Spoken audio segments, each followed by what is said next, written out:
Guys, আমি অঙ্কিতা। আজকের বানাবো বাটি ভাতে, চিংড়ি মাছের বাটি ভাতে।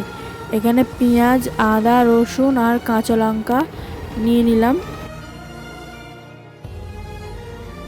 এটাকে পেস্ট করে নেব।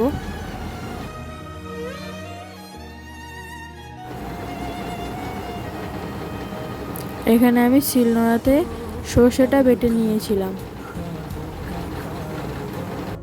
और फिर चल दिए तुम कहाँ हम कहाँ, दो पल की थी ये दिलों की दास्तां, और फिर चल दिए तुम कहाँ हम कहाँ। চিংড়ি মাছটা আমার আগে থেকেই কাটা ছিল। এখানে আমি বাটা মশলাটা দিয়ে দিলাম। পেঁয়াজ, আদা, রসুন আর কাঁচা লঙ্কা, এটা সর্ষে বাটা।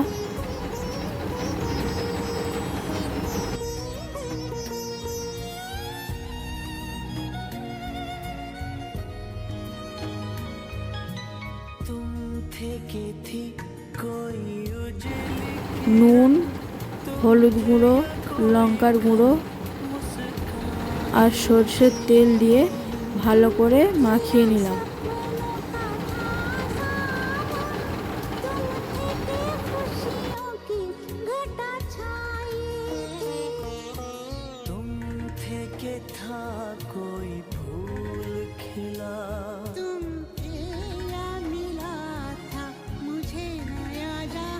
তারপর টিফিন বাক্সের মুখ ভালো করে বন্ধ করে দিলাম।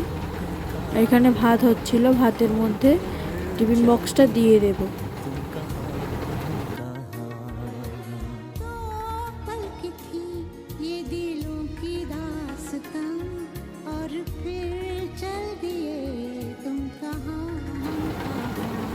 টিফিন বক্সটা দিয়ে দিলাম। এবার মুখটা চাপা দিয়ে দেবো। হাঁড়িরও মুখটা চাপা দিয়ে দিলাম। আর গ্যাসটা খুব জোরেও না খুব আস্তেও না, মিডিয়ামে রাখতে হবে। এখানে একবার আমি খুলে দেখে নিয়েছিলাম, আর তারপর একটু ফুটে উঠতেই হয়ে গেছে এটা তৈরি।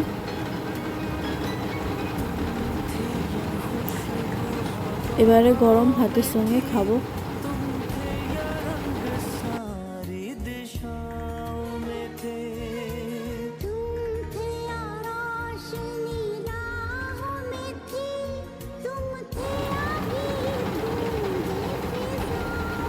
দেখুন বন্ধুরা, চিংড়ি মাছটা খুব ভালোই সিদ্ধ হয়ে গেছে।